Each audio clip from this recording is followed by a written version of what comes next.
बहुत लोगों का सवाल था कि प्लांट्स लगाने के बाद मल्चिंग कैसे डालते हैं, क्योंकि बड़ा पौधा होता है उसमें तो पता लग जाता है। तो आपने इसमें क्या करना है, ये बैम्बू की ये स्टिक्स बना लेनी है, पौधे के पास ऐसे खड़ी कर देनी है आपने।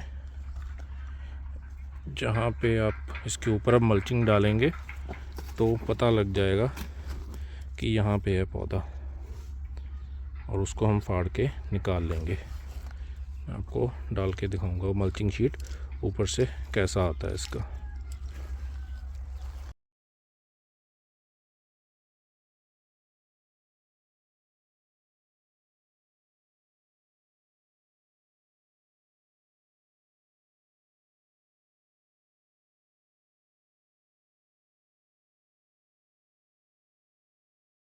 पानी है पहले वो निकल गया, अब पाएंगे निकाल लेते हैं, निकाल रोटी पड़ेगा बताओ।